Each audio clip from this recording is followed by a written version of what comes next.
itu harus ada ya untuk kebaikan kita bersama. Walaupun kadang-kadang kebaikan satu orang dan orang itu berbeda. Karena untuk memuaskan semua pihak itu nggak mungkin lah. Tapi untuk kebaikan bersama itu masih bisa diperoleh dicari. Baik dengan masalah hukuman mati ya, kita masih ada ya di undang-undang kita hukuman mati.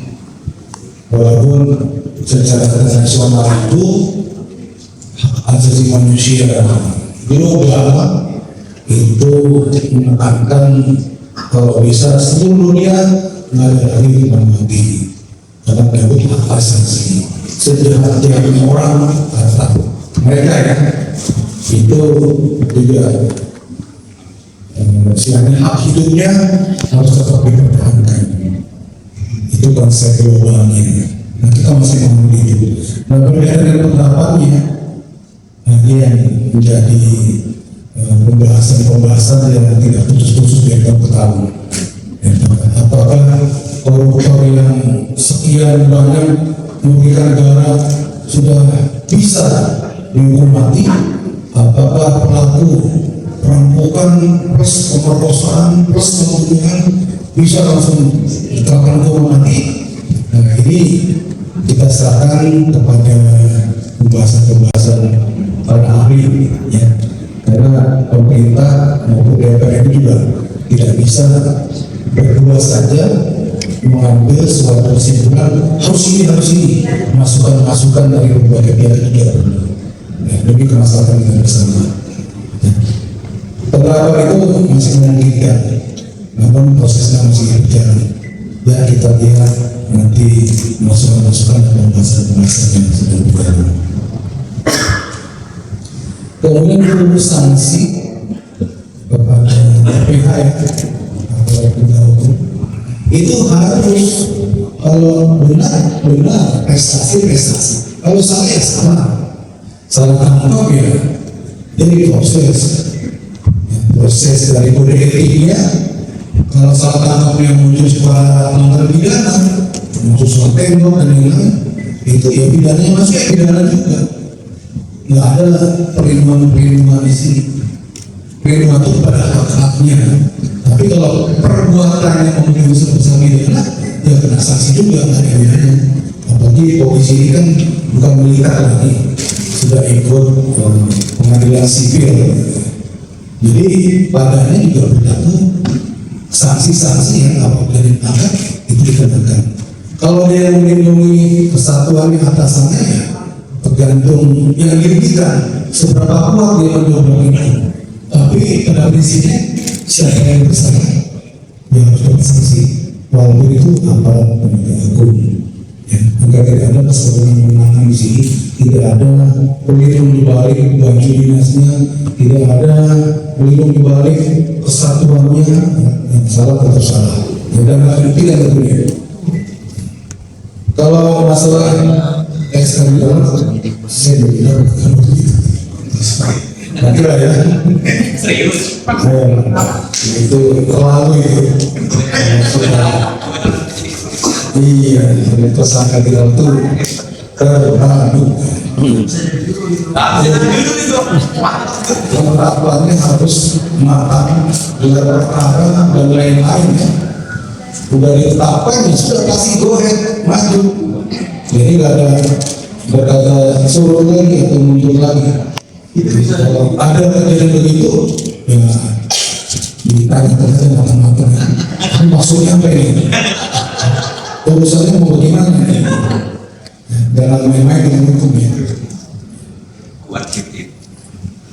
Kemudian masalah ya kita sedang sinkronisasi tadi Pak Ketua Komisi 3 Pak Ibrahim minta waktu yang masuk itu kita sinkronisasi dulu, baru nanti kita share di websitenya Komisi 3.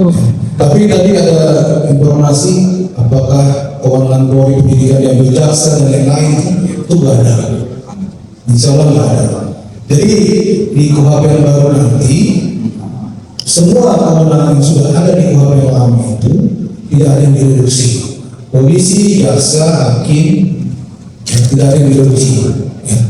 Yang ditambah penguatan terhadap hak daripada tersangka, korban, saksi, pelapor dan lain-lain di backup oleh perannya advokat untuk keseimbangan itu. Dan tidak ada yang direduksi, dihilangkan. Jadi KUHP itu juga harus membuat penyidik mampu mengungkap kasus, tersangka, saksi, korban, pelapor juga terpenuhi hak-haknya untuk hak hukumnya. Kalau ini dilemahkan APHC, dia tidak mampu mengungkap kasus. Dulu ya, tidak berlaku bicara nanti penegakan hukum di Indonesia. Keseimbangan dan kesetaraan itu harus ada. Kita lihat nanti dalam prakteknya hak-hak dari masyarakat itu, baik itu korban, saksi, pelapor, ya, itu yang kita tunggu nanti prakteknya seperti apa sih? Ya, supaya tidak ada lagi yang cerita lama tiba-tiba ada penganiayaan gitu kan, ada ditahan surat penanganan yang menyusul gitu pokoknya gitu. Ya, itu tidak ada lagi.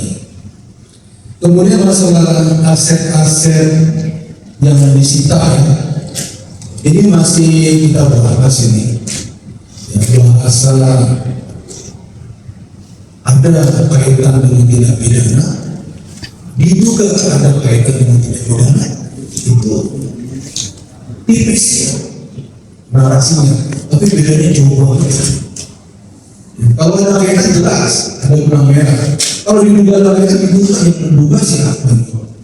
Tiba-tiba itu angkat semuanya, ya disita. Terus itu punya anak saya, nggak ada kaitannya. Angkat dulu, kajian. Sebenarnya tidak boleh. Menegakkan hukum itu untuk tertiban, menegakkan hukum itu untuk kebaikan, bukan menegakkan itu benar melanggar hukum. Itu maksud dasar hukum kan begitu tujuannya. Ya. Jadi penyidik siapapun dia harus punya kemampuan yang luar biasa untuk bagaimana mengaitkan sesuatu barang yang bukan lagi diduga memang ada kaitannya. Kalau masih diduga jangan nanti zolim nanti ya, bisa melanggar hukum walaupun dia menegakkan hukum. Ya praktek-praktek yang sudah ada mungkin terasa seperti itu ya. Ini nanti kita bisa bahas di komisi 3 dan berkaitan dengan masalah ini. Terima kasih. Terima kasih untuk mendengarnya. Saya Mas Firmansyah. Alhamdulillah hadir di sini. Rekan-rekan sekalian, untuk KUHP, ya, dulu tahun 81 itu diterbitkan oleh pemerintah Republik Indonesia. Tahun 81 KUHP menjadi sebuah karya agung yang akan membawa nafas baru dalam penegakan hukum khususnya pidana di negara Republik Indonesia. Dan memang karya agung itu luar biasa waktu awalnya, ya, karena dirasakan di situ sudah berisi tentang hak asasi manusia, keadilan, dan kepastian hukum. Dan itu berjalan 81 sampai 2025 itu hampir 41 tahun ya. Itu berjalan terus sampai sekarang.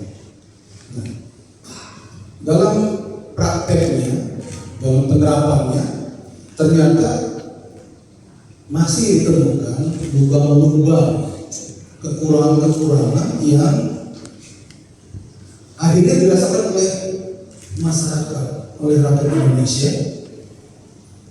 Ini tidak benar lagi atau kurang betul KUHP kita ini.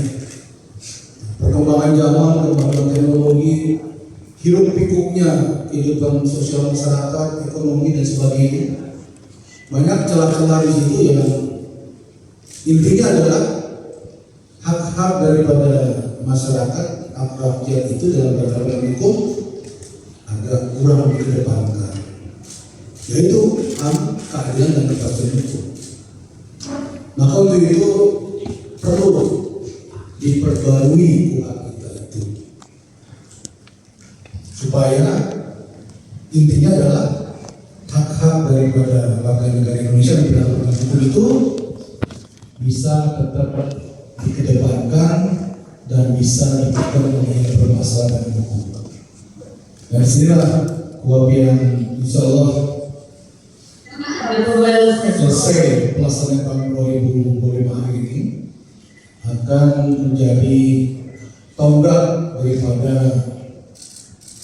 hak asasi manusia, keadilan yang berbasis hukum dan kaitannya bila berhadapan dengan hukum. Nah, tadi kita kedatangan tamu yang diundang dari Kementerian Hukum dan Seknek untuk secara resmi pemerintah mengajukan diri seperti draft dalam rangka kaitan pembahasan hukum. Ya, kita terima diri tersebut dan kita akan segera bentuk panitia kerja untuk mensinkronisasikan masukan-masukan yang ada, baik dari pemerintah, dari masyarakat, dari praktisi hukum, dari peduli hukum, dari akademisi dan lain-lain, termasuk yang diolah oleh Komisi 3 dan Badan Legislatif. Dalam waktu seminggu ini, insya Allah mudah-mudahan panja sudah terbentuk dan sudah mulai bisa bekerja. Sebelumnya beberapa masukan, hampir 110 masukan sudah kita terima dari pemerhati hukum macam-macam kalangan, dan itu juga dimasukkan kita semuanya.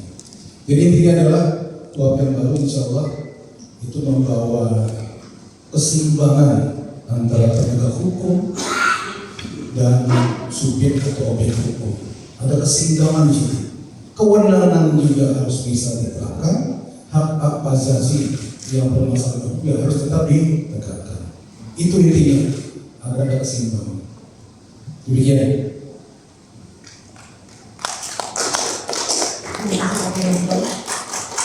Ini ada satu lagi yang terkait dalam bentuk video dari anggota Komisi 3 juga, Pak Rudianto, lalu mungkin bisa diputarkan videonya ya.